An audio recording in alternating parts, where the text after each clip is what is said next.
We don't just pop out in relationships with people we don't know. At least we shouldn't be popping out in relationships with people we don't know. Stranger danger, like, imagine going up to God and he's like, stranger danger, I don't know you. Embarrassing.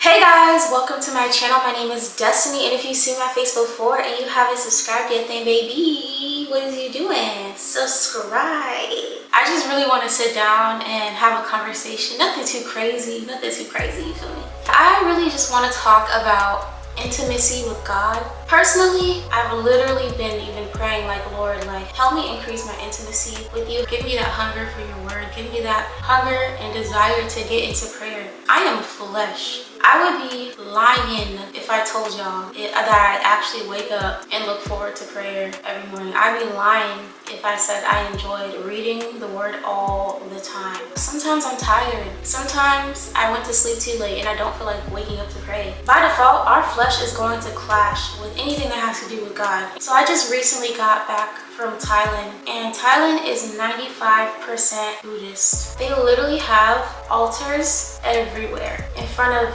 any store, any business establishment, in front of random houses, on random street corners. There are literally altars everywhere. You know, we visited a couple temples, and even seeing how loyal people are, just seeing their dedication and how they're constantly making an effort. And I was just like thinking, like, dang God, if only we put that much effort into you, the one true God. There can be monks who will sit there for hours on top of hours. Sometimes I struggle to sit there and pray for 30 minutes. 30 minutes is nothing. You go on TikTok and you start scrolling, 30 minutes will fly by just like this. It's easy to like slip into like a religious like routine. Like, okay, I wake up, I talk to God, go on for my day. I talk to God at night, boom. But it's like you really have to make time and like soak in his presence. You have to take time to actually read and understand his words. Like, and a lot of the times too, when you're praying to God, it's important to not only pray, but to also sit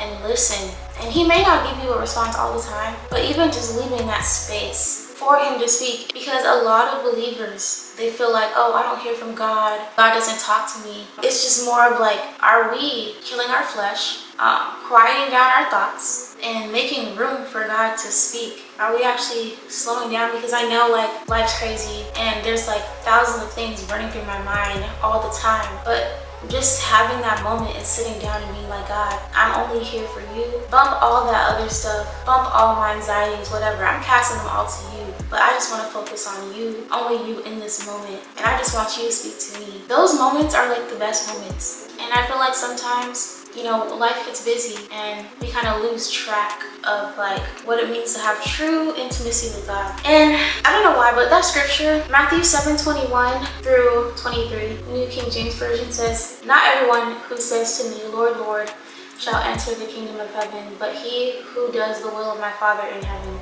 Many will say to me that day, Lord, Lord, have we not prophesied in your name, cast out demons in your name, and done many wonders in your name? Then I will declare to them, I never knew you. Depart from me, you who practice lawlessness." There are so many believers that are out here literally in the streets, casting out demons, evangelizing, people on YouTube and social media, preaching all these words, doing all these things in the name of the Lord, that are unfortunately going to hear the words, "Depart from me, I never knew you." And I feel like that's going to happen because these people do not have true intimacy with God. The fact that he says, "Depart from me, I never knew you," it's him saying, "Depart from me, I don't have a relationship with you." Obviously, we know that God is an all-knowing God and that he knows us, but I think he says it like that because it's like, we don't ever talk. You don't ever talk to me. You don't pray. You don't spend time with me.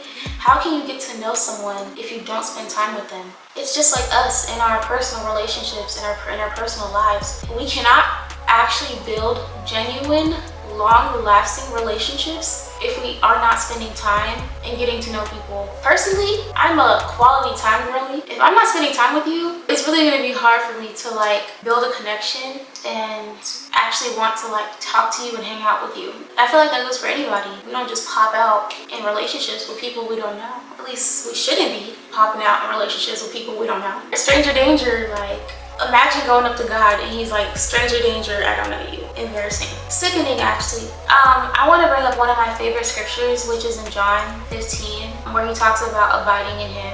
John 15, verse 4 through 8 says, "Abide in me and I in you, as the branch cannot bear fruit of itself unless it abides in the vine. Neither can you unless you abide in me. I am the vine, you are the branches. He who abides in me and I in him bears much fruit. For without me you can do nothing. If anyone does not abide in me, he is cast out as a branch and is withered, and they gather them and throw them into the fire, and they are burned. If you abide in me and my words abide in you, you will ask what you desire, and it shall be done for you. By this my Father is glorified, that you bear much fruit, so you will be my disciples." And abide means to dwell, remain, be present, and to be held and kept. God literally wants us to remain in him. He wants us to be present in him. He literally wants us to spend time with him. It's not just about going to church once a week. It's not just about serving and doing these things to look or feel holy. It's really about relationship and remaining in God. When you abide in the Lord, seek his face, everything is gonna fall into place. Now, like, I'm really just realizing, like, God, the only thing that's really truly important is you and developing true intimacy with you. Nothing else matters. Obviously, we can't be out here living in sin, living like the world. We can't be out here in these streets, okay? Also, when you abide in the Lord and you actually spend time with him, get to know him, desires start to fall away anyways. I really want to make this video just talk about the real importance of just having intimacy with God, because that's how I've been feeling lately. I've been feeling like nothing else really matters. Like, there are things that I've desired, but I'm like, none of that matters if I don't have God, because truth is, like scripture literally said, I can't do anything without God. Without God, I literally have nothing. I don't even want those problems. Because no matter what you do in life, you're gonna need God to guide you through and to help you through, to open doors for you and to shut doors that are not for you, to bring the right connections into your life and to remove people from your life that are not supposed to be there. We need God's like covering, his protection. Like, it's like we literally need God for everything. Sometimes we can get really prideful as humans and feel like, oh, if I grind and do as much as I can, then, you know, like I can get to where I need to be. But God can really humble you real quick and teach you, like, I can take all this away in 0.5 seconds, like, you know. And I'm not saying none of this just to like scare you or anything, but it is good to also have a healthy fear of God. Like, don't forget, like, yes, we serve a loving, caring, kind God who's amazing. He cares about the little things, knows every strand of hair on your head, but like, don't forget, this is the same God who was about to destroy a whole like town. This is the same God who literally flooded the earth. Let's not forget, he is the one.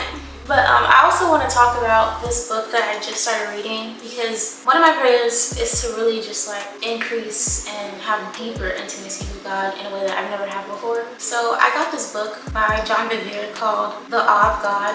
Look like this. I don't know if y'all can see it. And it's literally talking about how to develop a healthy fear of God, and how having a healthy fear of God is low-key the key to intimacy and everything else in life. It's a really, really good book. It's making me look at God in a whole different perspective. Highly recommend that book. It definitely will make you want to draw closer to God, because it's like a good reminder of how awesome God is. And it's like, yeah, we knew this, but like it really puts things into perspective. So get that book. I'm not sponsored or nothing. I just want to put y'all on game. I wish I was sponsored. But anyways, I just want us to really focus on the Lord. Like, whatever you're worried about, cast those cares onto him and literally just let it go. Focus on the Lord. All he really does desire is just our intimacy with him and relationship. He really desires to have a relationship with us. That honestly low-key makes me emotional, just thinking about like how much God loves us and just literally gets excited when we get into his presence, literally gets happy. And I'm the type of girl where it's like, I only want to go where I'm desired, and God desires me all the time. A win is a win. That's all I really have to say. I hope you guys enjoyed this video. I hope this inspires you to get into God's presence and to just really like get into the word, make it a habit to start praying more often, and just setting time aside for God. Yeah, if you guys enjoyed this video, don't forget to like, comment, and subscribe to my channel, baby. And I hope you come back for more. I tried to do the But y'all, what you for?